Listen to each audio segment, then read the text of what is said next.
Living Proof Radio is often praised for its ability to connect with listeners on an emotional level and inspire them to pursue their passions. Stories of ordinary people overcoming challenges and achieving extraordinary feats. These stories tap into universal human experiences of aspiration and struggle and can help listeners feel motivated and empowered. For weekly episodes and full length, visit patreon.com/livingproofnewyork. So it was like drawing people from New York all the time. So I started to like meet New Yorkers like Patrick O'Dell and Tino Razzo would come down. That's where I met Tino. And then that sort of like opened a door. I met like the Fibro guys and I wanted to do photography, but I was in school for something else. And then I kind of just started showing up and visiting. And then I think I stayed on Odell's floor for like 2 weeks. And then I ended up renting a room in Tino Razzo's apartment on the Jefferson stop in the L train in like 2002 or three. It was a little, it was dicey then. But yeah, I was there for like 10 years and then went to LA for 4 and then came back to New York until like a year and a half ago. Okay. So Yeah. initial living situation when you moved to New York was Tino Razzo's, you had a room in his crib. Yeah, well, he like it was some this like filmer kid who filmed a bunch of stuff at the time in skating.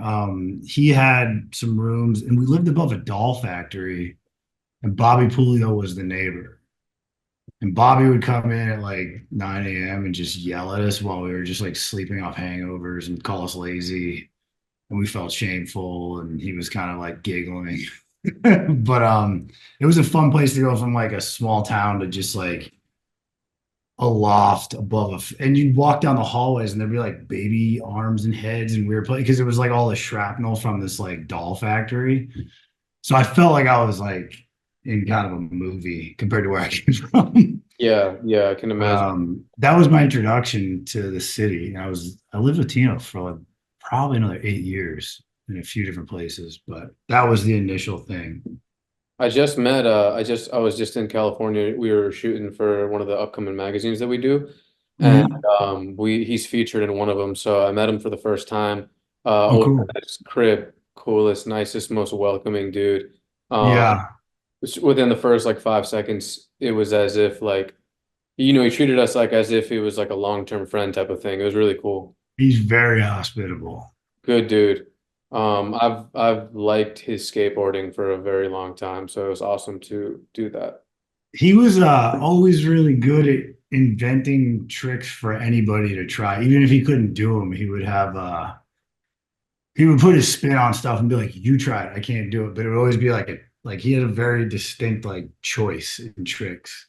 Yeah, he's got that like surfing like front side grind transition. Yeah, I mean, he would just be like, "Well, the key is to not ollie, but still do a trick." Like he would joke about it, like find a way up the thing without really having to pop huge. But it was uniquely his. It was sick. I mean, it is sick. Yeah. And he was like, it was a huge blessing to sort of land in New York and just know a few people and it being Tino being one of them. Because like he kind of knew everybody in the city, and the skate scene was not nearly as big as it is now. I mean, it was pretty. I feel like 10% of the size. So you kind of learned everything really fast. And I remember, I think I showed up with like $5,000 and just like partied it away or something. And like, I was like, dude, I gotta go back. I don't know what just happened, but I can't live in New York. It's like eating me alive. And he was like, he gave me a speech. I remember like in the stairwell. And it was the most important thing anyone had said to me, maybe for a long time after. It was like, you're gonna leave. Like, what do you want to do? I want to be a photographer. Are you gonna do that in your hometown? He gave me this whole like motivational speech and he like kept me in New York and it worked out. But I was out the door because I was so confused at like what had just happened. It was probably like a year in New York and I was just bewildered. And it all like it worked out. He was very good about like kind of pushing me around to people and like, you got to meet Manute or Chris. My name is Chris. My nickname's Manute. Meet this guy. Always introducing me to people. So that was lucky because I knew people that moved there and left because it was too insane. Yeah. And I had the luck of like bumping into people through skating to keep me around. Yeah, I mean, I know people who move here and they want to like they move here not knowing nobody, or maybe they know one person, and it's hard for them to like find a friend group because the city's big and there's a lot of people, and some of the Yeah. cities are really small, but like everyone kind of already knows each other type of thing, and they just found it hard they felt like alone almost, even though there's mad people everywhere, you know what I mean? Yeah, for sure. And at that, if you're in your early 20s, you're still kind of awkward. And like, it's fucking New York. It's like everything you've ever heard about and everything you've like put in your head about it. And you can feel uncool whatever, confused, can't find a group. Like, and then it's like financially taxing. It's a pretty savage endeavor. Yeah. How expensive was Um, it back then? Because the rent I know I mean, it just keeps skyrocketing, but Fuck. I mean, it was such a weird, not obscure, but like funky place that I first moved in. It probably like 750 or 500, might be 500 bucks. But it was like I couldn't stand up all the way in my room. If someone was fucking, that was like surround sound coming through the walls. Like, it was just very like what you do when you're a kid and nothing much matters. You don't need much. Um, but then yeah, it's jumped a lot. But then yeah. your needs jump also a bit as you get older. Were you already shooting photos when you moved here? Yeah, I was doing like skate photography kind of for like regional magazines, and I was doing a bunch of stuff. I would always jump in the van with Fibro, like Steve Rodriguez and those dudes would always like bring me along and run photos and see if I could get like film paid for or something. But I didn't really think there was photography outside of skateboarding. I was total tunnel vision. And then I got to New York and wanted to continue skateboard photography. And I realized like, fuck, this city, like we're pushing everywhere. Everyone's like hungover and late or just can't skate. And like the skate scene then was just partying. It was okay to just party. They weren't like Dill and Zared were like kind of the only pros that lived like in the city. And they were partying, but they were taking breaks and then skating. But like, there was no like skate scene pushing itself the way it is now. Like, people are out there like fucking super motivated, but lugging gear and like waiting on like people for days and sitting in the TF and wondering where the dude is. Eventually, that burned me out, and I think I didn't even realize there was so much more to photograph. But just hanging around Max Fish and just meeting photographers that shot everything. That kind of opened my whole mind. I didn't realize. And I just started bugging people like, hey, let me assist, let me assist. I didn't even really know you could photo assist. I just thought you had to be like a Tiba or something. I feel like you have a camera and you shoot skating, and that's the entire world. And that isn't even a Tiba's world. He shot everything. But in my version of it, you just did skate photography. So yeah, I was shooting skate photography, taking classes, darkroom stuff in school, but my mind kind of cracked wide open when I met people who shot everything, or all types of people that shot every, type of different thing. Yeah. So when you came here, it was like there wasn't this idea in your mind to be some sort of like you were just only thinking skate photos. Yeah, you're just like a skate rat. Yeah. You can't think out of it. You're just like a skateboard. Yeah, Like, yeah, yeah. and Yeah. and then yeah, and so I just learned a lot about like all the options and all the different things you could do once I got there. So you realized that that was a possibility. At that point, you're still living in New York. You haven't moved to LA yet, right? And Mhm. how did you get? Because like, when I think of you, I think of someone who shoots everything. Yeah, Do like anything from documenting the homies to actually shooting skate photos to shooting some like high-end fashion stuff or stuff like that, and it's kind of yeah. multi-dimensional. How did that all happen? Well, I had the luck of like, I mean, going Max Fish in like the early 2000s was like a Rolodex of interesting people. You know, I'm sure you've heard this fucking 100 times, but it's like you just turn around the room and you're like, Jesus Christ, it's like three different types of photographers. There's models over there. There's like musicians. There's every single type of interesting person. And I think I just started to like nag a few photographers. I had one photographer named Angela Boatwright who was shooting a lot of like heavy metal, and she kind of did skating, and she was the photo editor of Mass Appeal. She kind of took me under her wing and like gave me an internship, and I photo assisted for her. And then I started working with like Kai Regan and Kenneth Capello. And between the three of them, I had a very like they weren't the same. They shot all different ways, like as opposed to one another. So I kind of got a great, like there would be fashion, and there would be like shooting heavy metal musicians. Then it would be like a Nike campaign or an iPod campaign, and then we'd shoot like Kenneth would shoot like R. Kelly, and I was just like, holy shit, there's so much stuff you can do.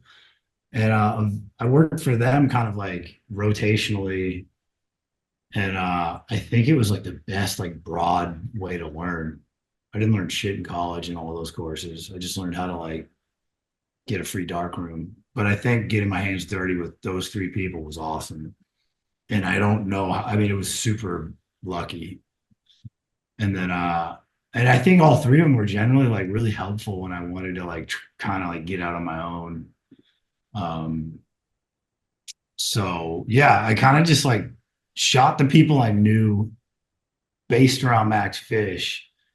And then the photos I was always taking of those guys sort of led me into those like areas to actually shoot for other people. So there was some fashion, there was a lot of skateboarding, there was a lot of music. I mean, it's pretty on the nose stuff.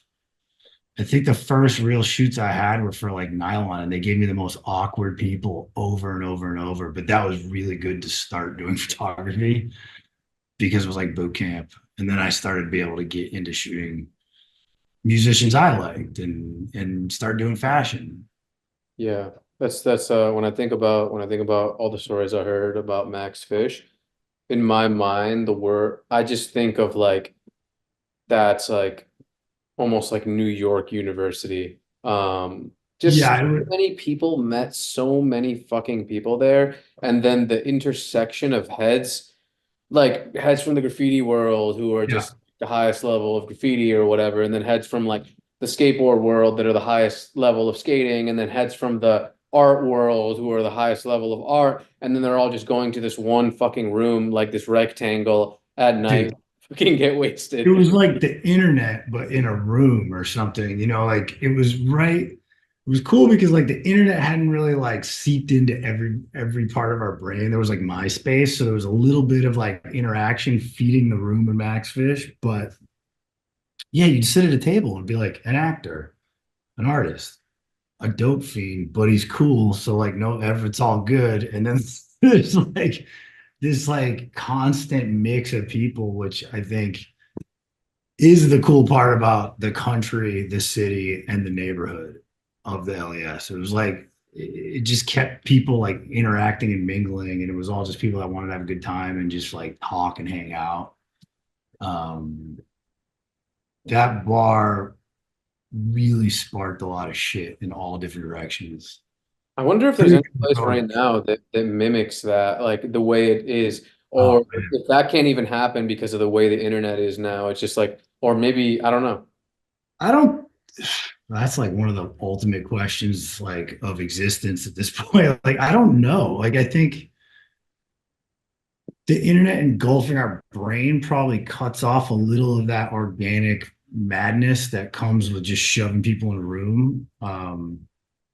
And again, there might be something cracking that I don't know about in the city. I'm sure there is. Obviously there is, but I don't think you're going to get a version of that that's close. I think it's going to be like pretty algorithmic, internet driven hangouts. But I feel like I lucked out just being in the right place at the right time. Yeah, probably. I mean, like, I feel like some things cannot be replicated that easily. Like CBGB's, what that place did for New York hardcore scene, and also just hardcore worldwide, touring bands in the city, and the like little like soup that is being created of bands and influencing more people Yeah. to make more bands.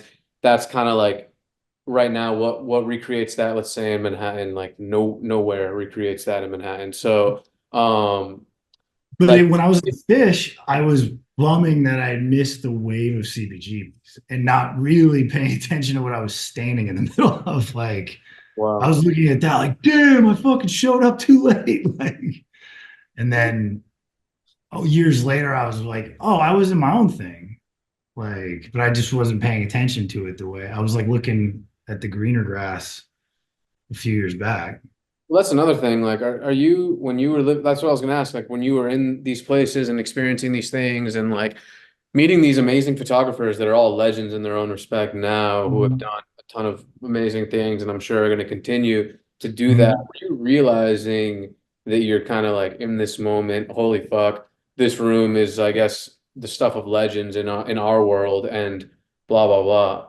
I mean, I was definitely like infatuated by, or I was blown away, but it didn't connect all the way until years later. Like, I was definitely like, man, you don't even like, you just go to this place and like, you never can predict what's going to happen. Like, you just go in, it can be completely dead. You just say what's up to the bartender, you're sitting there, and then a wave of people bust in, and it could be whoever, it's not even necessarily about like dropping names. It could be the most interesting thing, just like stumbles through the door.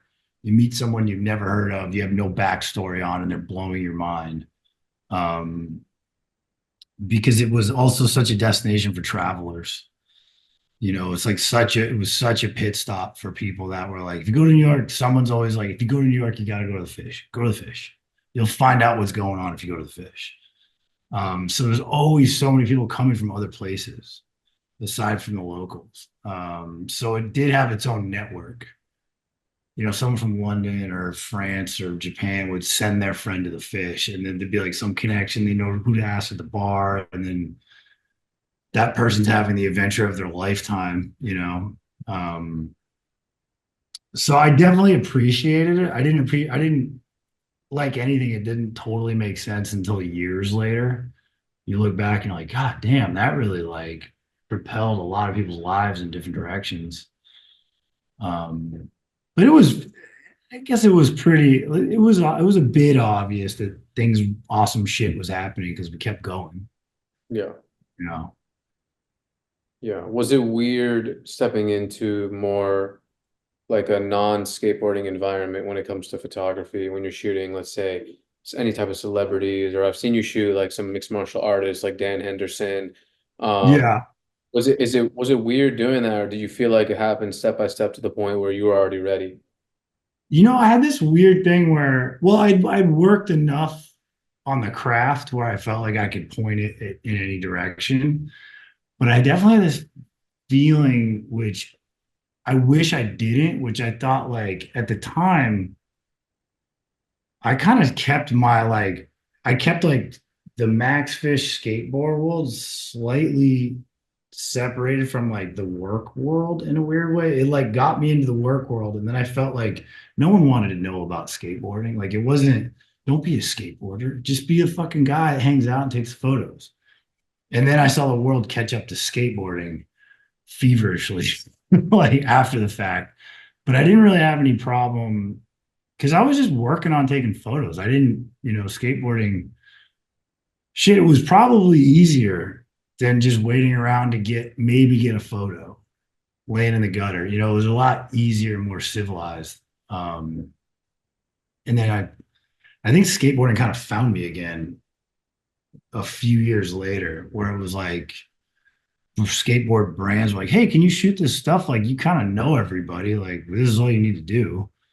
And then without trying, it kind of scooped me back in, as far as photography. But I just figured at the time, like, I tried so hard to be a skate photographer, but wasn't into it all the way. And so why not explore everything else? It didn't feel like it hindered me or anything.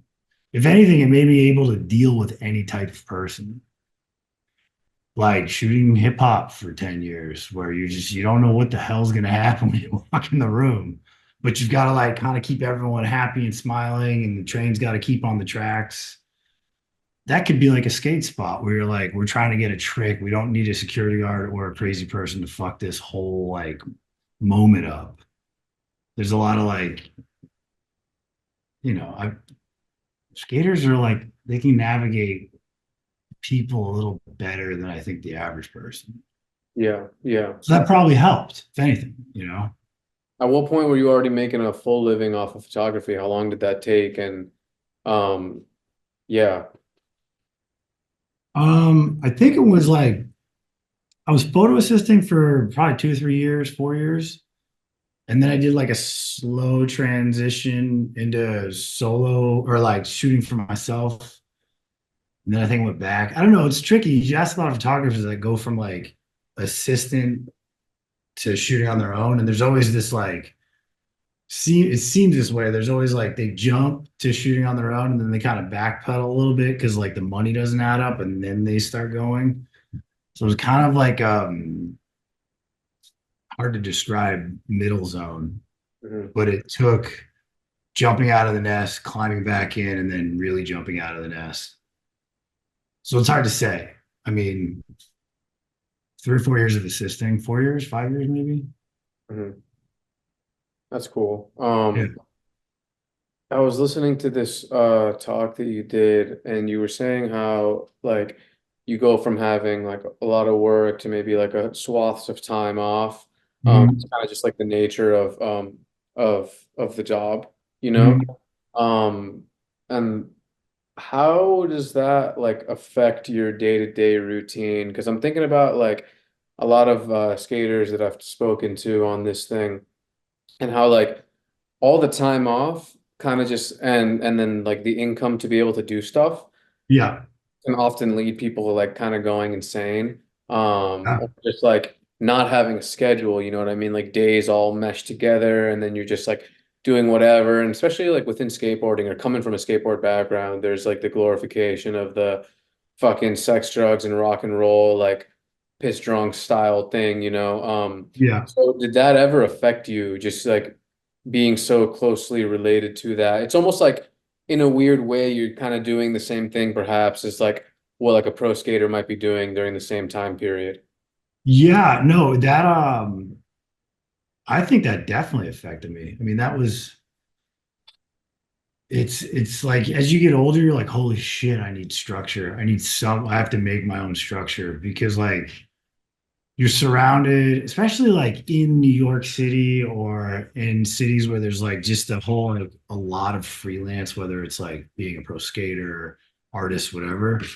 You look around a room and you're like, none of these people have a fucking job. And I kind of don't either. Like what like everything is just this like mushy, shapeless, like spur of the moment forever kind of like thing. And that definitely you can get a lot of inspiration out of that, but that can also make you insane or give you too much time to like focus on just drinking or doing drugs and that's kind of what I'm sure a lot of people go through in that situation, whether, musicians or whatever, like where it's super intense, you blow yourself out and then you have time to like recover and like chill, but then there's no coach, there's no boss, there's no one telling you like, dude, you got to lock it down, like get it together, we need you or whatever. You can definitely I mean, I went through it, like you can definitely be affected negatively. A lot of my friends went through it, especially skateboarding then, as you said, like the piss drunks. Everyone loved that shit until it didn't work.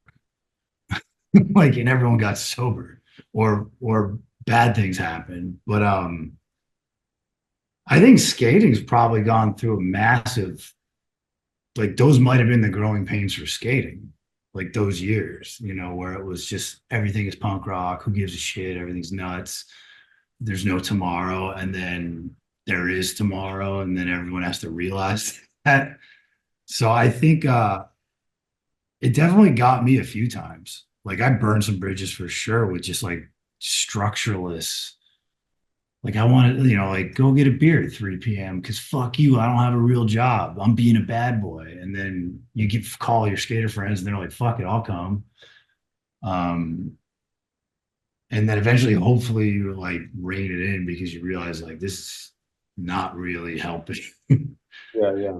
But I think that's a problem that anybody that doesn't have any structure in their careers faces. Yeah, you got to put some sort of self-structure in that shit. It's hard though, because if you come from skating or you come from graffiti, you come from like any of these things, that's kind of what you've seen growing up. So you're fucking pumped. Like you were pumped to do this thing, which is like just kind of like chill and do what you love, which is chill. You know what I mean? Well, Like, it's great. It's yeah. great. I think somewhere along the line in like the history of rock and roll art, graffiti, everything, like it became this thing like you gotta be fucked up to get fucked up.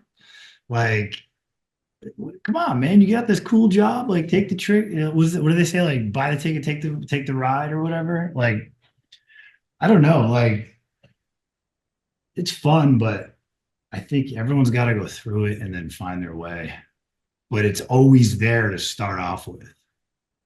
What do you think your life is like now compared to how it was, let's say 2005 New York? Oh, very chill, very like reserved. Well, yeah, reserved. Having a kid sort of like pumps the brakes on like madness. It makes you want to do that, right? It makes you want to pump the brakes on madness. Yeah, you just get so like because 2005, Chris Shonting, very down for himself. Like just like, what's up, dog? I'll do whatever I want. Like I have no fucking walls anywhere. And then you realize you're sort of, you have a family, you start living for other people. So that's anyone that has kids will tell you that. I think ultimately I'm better at my job. But at the same time, I'm removed from the things that like got me in there. Like I can't be at the club at 4 a.m. I can't, like I'm not gonna get that photo of like that's like the photo I got in 2005. Nobody can. It'd be weird if I did. You'd be like, what the fuck are you doing? Like you shouldn't even be in this place or whatever. Like there's moments in life that boost you into the next part of your life and you're not really supposed to go back to. You're supposed to keep going forward. So I probably take some less photos that are like a lot less photos that are like the stuff I started with, which I think is normal. But I kind of love it more because I'm paying attention more to the actual photography instead of just trying to have like a vibe everywhere and just know people and just be around, which I think is totally healthy. But like after a while of that, then you move to like, how can I do this better? Or how can I like save money in a bank account or something? Like Yeah, instead of just living by the seat of your pants all the time. yeah, yeah. So it's a lot less chilled out, but I don't think I'm happy I did all that stuff. Like I don't think that was great. I think it was good to go through all that too. Yeah. Yeah, there's this like fucking fixation with being around, Mhm. which I feel like is just normal human tendency because the best thing ever is to be around people that you like to be around Yeah. and just shoot the shit. Like that's everyone's favorite hobby. Like if you're a Yeah. basketball player, you're a fucking graffiti writer, everyone's favorite hobby, no matter what, is really actually just being with the people you like and shooting the shit. Yeah. Just You talking know? about nothing, staring at people watching with other people, sitting on the park bench for And it's hours. like it's rare that you can get an occupation that allows for that, but like skating is really that. Like if you can fucking skate as an occupation, you're really gonna be able to fucking, Uh, like, because you gotta, I mean, well, you're already, that's what skating is. Like you're just chilling and fucking with your homies type of thing. but you're also like hyper aware. Like part of skating is like having extreme levels of radar. Like you're looking for spots, you're watching for people, you're like clocking shit all the time. And I mean, I walk around with my girlfriend and she's just like, I'm like, babe, did you notice that? And she's like, what are you even seeing? And I'm like, there was a guy over by the dumpster with you didn't see that, did you? she's because my like skate brain is like in constant observation. Um, and yeah, I don't know. That is for me the funnest thing is just like checking things out. Yeah. And Yeah. it probably comes from sitting around on a bench at a skate spot and just like watching the world happen. And it's How do you think skating's changed? wow. I don't know. I think it's mostly better than it was. I think it's like soft in a way that it's everyone, include everybody, all good, but like I think there's no etiquette's kind of lost. I think you need to be a little scared when you get into skating as a younger person of just sort of like, I don't want to piss off people older than me or that are like been around. And I noticed it a lot in the last few years, just going to like skate spots and you're like, oh, there's like a rally here with people taking selfies on obstacles. Like, what? Fuck, like this would have got my ass kicked. Like, Yeah. I think everyone is like hyperly agreeing and hyperly or like intensely agreeing and intensely welcoming with zero way to filter who anybody is through character. Mm. But I think the actual skateboarding is pretty fucking fun. Like, I mean, to age in skating now, and I even got like, I was for 10 years, I was like the guy with like the six pack and the board that I would pump the park and then like crack a beer and be like, oh, and you start heckling your friends. And then right before COVID, I got back into skating. Like, I think I did some very simple trick and I had a light bulb moment where I was like, I'm addicted. I'm addicted to skateboarding. Holy shit, I'm 13. And I got back into it after not trying hard for about a decade. And the things I'm into are now are being filmed by pros. Like the things they'll like a pro will do their pro trick, throw in something I can relate to, and then go back and finish the line with like a big pro trick. So I feel like it's a pretty wide spectrum, mostly for the best as far as like the actual skateboarding. It's fun to age right now in skateboarding, I think. Probably not in like 93, you know, because skateboarding is now like collected everything and said it's all up for grabs. Anybody can do anything as long as you look like you're having fun or you're going fast. Um, so I think the actual activity is in great shape. I think it's going through some more growing pains of new phases, but I think it's still an itch that's going to need to get scratched and it'll be in another fucking phase in 10 years and everyone will be like, what the hell is this? I guess we like it. Like, Yeah. just stepping on a skateboard, I think it's in great shape right now. I also feel like like some of the videos that we see are showing the possibilities of aging within skating. Like you see Oh my street God. skaters like fucking Jim Greco doing this like new like just like actually it's pretty refreshing honestly and it's I'm also in love with his videos. me too, yeah, Hammers is the shit. I I mean, I've met him a few times years ago, and I when I realized like he was making these videos, I like went and got his number from somebody. Would probably I was like, he's not gonna remember me.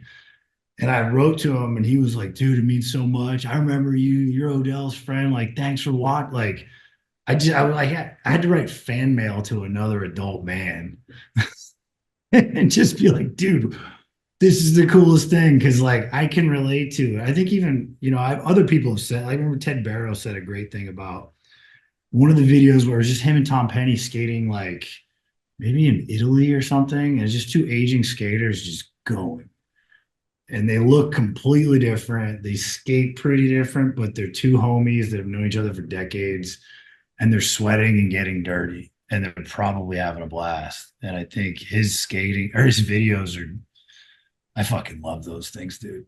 Yeah, and they're very uniquely his own, and his trick selection and like his style of skateboarding, it's very uniquely his own. And it's a good thing when I would rather like there's like a lot of like older skaters that I'd rather watch skate than younger skaters, and like you can't say that for a lot of physical activities. No, you can get like the Gandalf factor. You get like the wizard guys that are just like, we can't go this high, but we can like our style will like make you wet.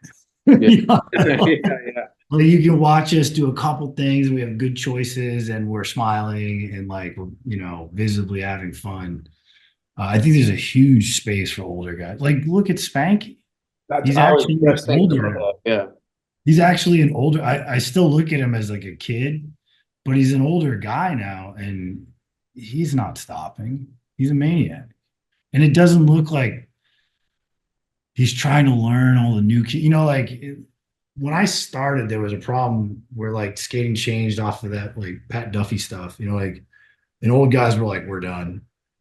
But now you can just keep going and sort of like make your own way. You're not like cut off by progress. Progress keeps like adding, or it just keeps like everything just keeps like swooping together. Yeah. Um, I think it's incredible to see older skaters. Yeah, no. And then you can keep up with what they're doing too a lot via Instagram. Like I see a lot of the Spanky shit via Instagram. My man's insane. He's Yeah. crazy. Yeah. It's also like, yo, the human body is capable of like you are not, I don't know when you're done, but like these dudes can still skate street for real. Who was the guy? Rick McCrank is probably 48 and skates like a teenager. I mean, like, I found out, I was like, what's his deal? And they're like, he's vegan and he quit sugar like a few years ago or something. But like the machine, the body is ready to go if you can kind of stay with it. I mean, like Uh, the fucking craziest shit is like skateboarders for so many years and also still now. Like their diet is like fucking like there's no like physical training, there's no like diet, and then the shit physically that they can do on a skateboard yeah, is insane. So you take those same people and they start to take a little bit better care of themselves and shit or whatever, and yeah. it's just like it's actually not even surprising now that like we really think about it. No, it was always there, but I think there was like this brain of like keeping, skater like even like Tony Hawk said, like when we were 23, we're supposed to retire back then. I think people just like thought that's what you were supposed to do. It's just like walk away. Yeah. I mean, I went through it. Like I kind of walked away. I was always there with a board, but I like sort of assumed it shouldn't work and you should just move on to the next fucking dumb thing. And then I find myself back like working out and like trying to eat right just so I can fucking skate and like keep my brain intact, like Yeah. in 7 out of 10 days, it's awesome. Yeah. Um, How was living in Los Angeles, and why did you move there? Where did you live at? What was your living situation like? And yeah, what was that like? I was living with Tino and his wife uh in Brooklyn, and it was the first time that I had any money. Like I was like, shit, I'm kind of doing it. I'm like, I feel like I just did New York. I got money in the bank, like I'm working, and I was in LA a lot for work. Like I was out there like once a month, and I really felt like I kept joking with Tino and some other people, like I'm just gonna go live there. And then one day he hit me up and was like, "We're gonna break the lease and go. Or is that gonna fuck you up?" I was like, "No, I just been kind of waiting for somebody to nudge me, and I'll go." And so all three of us moved out there. I got a little place like 6 blocks from where they were. I mean, there's enough space where I didn't have to live with a married couple anymore, but it was also like a safe, close distance where I could like walk over and like check in. And we were in West Hollywood and we were right next to Fairfax. And he was starting to work at Supreme. And obviously I would just like gravitate over there and just like hang out. But so yeah, we were in West Hollywood I was there from a few years and then I was over a little east. And then I came back. But I was there for about 4 years. Um, and that was fun because I got to meet all these future stars of skating, which I had never heard of any of those kids when I moved there because they were pretty little, but it was like everyone knew who they were out there. And they were still real innocent, like just like the Little Rascals. It was a pretty organic little crew of kids that wasn't casted. They just all skated and they skated really well and they hung out and got in little scuffles with each other, but they were like a proper crew. So that was interesting to just come across. That's how you, is that you, when you moved to LA, is that when you started shooting more for Supreme? Yeah, I'd done a few things in New York, but there was I think Supreme was not nearly as big, so there wasn't like a ton to shoot, and I wasn't that high on the ladder of getting to shoot what. Like I was just starting with them, but then I was when I got to LA, I was just shooting them all the time for Supreme, and I was shooting them all the time just because they were hanging out in front of me and they were fun. Um, and then I think even like there were a few nasty winters in New York while I was in LA, so they just kept like funneling shoots to LA. So I was just like kind of getting paid to again hang out. I would already have been doing the thing. If they weren't telling me to shoot them, I would already be like skating and shooting them anyways at that point. So that was a pretty awesome, like not dumb luck. Like I earned my way in the door, but it was coincidentally like awesome.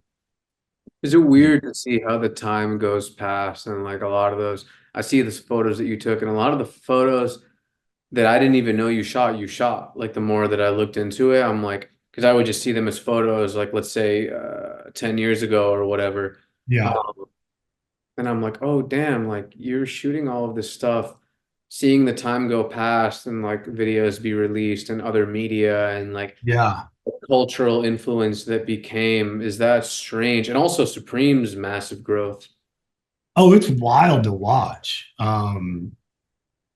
It's strange, but it's one of those things as you get older, you just like that's just another thing that happens. Like, but it was cool to see most of those guys do pretty well. Like I think everyone's kind of in a decent place. Like I know it's a large group of kids that have everyone be in great shape right now.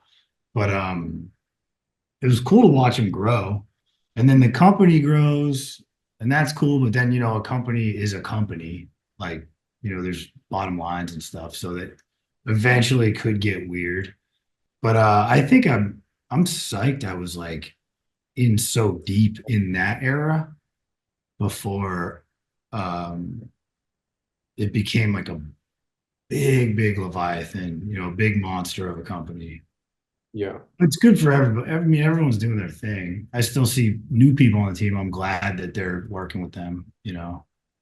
Um, but it's interesting to see to track the path. And I'm sure people that were with Supreme earlier on are probably like, what the fuck? This is wild. Like, or even annoyed. You're like, this was our special thing. Like, this is what I'm imagining other people say, and then now it's everybody's fucking thing. Yeah. But I'm pumped on like the things I got to do with them and the way that Supreme worked with me in photography because they were never like, oh, we don't have a budget for that, or like you can shoot film, but there isn't like they were very much like if it's not right, we could do it over. And if you want to shoot film, let's shoot film. It was like pretty rare feeling compared to every other client I was working for at the time. Like they had no problem scrapping a bad idea or just waiting for it to be right. In an age where rapidly everything needed to be going faster and faster and faster, they were still dragging their feet to get things right, which was cool. And obviously, you could see that would show. Like you get a bit more quality versus like rapid. Yeah. That's a company that, or a shop or whatever you want to call it, that really completely changed the face of this earth. Like Yeah. way more than just skating. I was gonna say skating, but really it's just this earth. Yeah, it's everywhere. Um, and I don't know what that means in the future for everything. I mean, you could have plenty of opinions now. Um, and it was weird. Like I stopped shooting for them. Like the art director, Angelo Bach, like we were working together like stapled to each other's hips. You know, like I'd go to Japan with him, or he would come to LA and like art direct photos, and we were working together. And then he kind of, I think I was like getting like into cruise control, and I feel like he was also thinking about like going on to something else. And I was starting to go like nuts in LA. Like I realized like I don't fucking like this place. This is making me crazy. You know, it's like Why didn't you something's like wrong. it? There's no struggle. There's just this flat line of like sun. Like I'm coming from New York where you build your brain in New York and you're used to like very direct communication, a place full of extremes. It's too cold, it's too fucking hot. It's too busy, it's too this, it's too that, but it also like creates like a great personality of people that you're dealing with. And I think I just slowly was like, LA is like eating me alive. So I started to like kind of like mentally dip. Like I was starting to check out and I was starting to think like I gotta leave here. And I think I started with shooting with Supreme so much that it was like, oh, just a Tuesday. It wasn't like, holy shit, you have a great gig. You need to throw everything you have at this. It was like they're drinking. I guess I'm drinking. It's sunny again. It's never gonna rain. Like everything just felt like a groundhog day. Yeah. Like here we go. Like, you know, where's the sunglasses? And eventually I stopped. I started like, you know, essentially like phoning it in. And like I think the art director Angelo was like getting sober, and like me and him were party guys, like party buddies when we got together. And he kind of was like, "Eh," and I was like, where's everyone go? You know, like so slowly I stopped working for them, and then he left, and then I really had no like roots with the company. And it was wild to like immediately notice the whole brand going like boom, like covering it was like surrounding me. Like every one of my friends was either on the team or getting hired in some part of this like giant thing. And I was just like, damn, it kind of feels like everybody's dating my ex-girlfriend and acting like I wasn't dating her first. You know, like in my head, like I was starting to go nuts because I never got any explanation, you know, and it wasn't their responsibility to tell me why I wasn't shooting much for them anymore. You know, we're all grown-ups, but in my head, I'm like the center of the movie that I'm Yeah, starring in. of course, of I need, course. you know, I need explanations from everybody. So I was having a tough time watching anybody I knew based in my head feel like everybody I knew was just like getting a job with them. Mhm. And I felt like pissed. But then, you know, like time goes by and you're just like, whatever, that was a fucking client. This was a job. Like you're not in this fucking, you're not in the Warriors. Like or whatever that gang was or whatever. Like this isn't a fucking gang. This is all just money moving around. So I got over it, but for a while I was walking around pissed. Oh, for real? Yeah, I was just like, what the hell just happened? Like now the company's huge. I was right there, like as it's going up, and then don't really get any explanations. And I know what the explanation was. I was just being like, I was probably taking everything for granted. Plus, some other shit was happening that I wasn't aware of, and life is moving. But in my head, it was like me. Mm. I needed like explanations from everybody. So I walked around a little pissed off. Um, but I think I needed that ultimately. I needed to get checked. Like, dog, you need to like be psyched on every gig you have. Like, this isn't some club that you're like automatically a lifer in because you're standing here now. Yeah, yeah, So I think it was a good like growing phase, yeah, kind yeah. of getting the brush off a little, like getting away from the campfire and having to be out on my own again.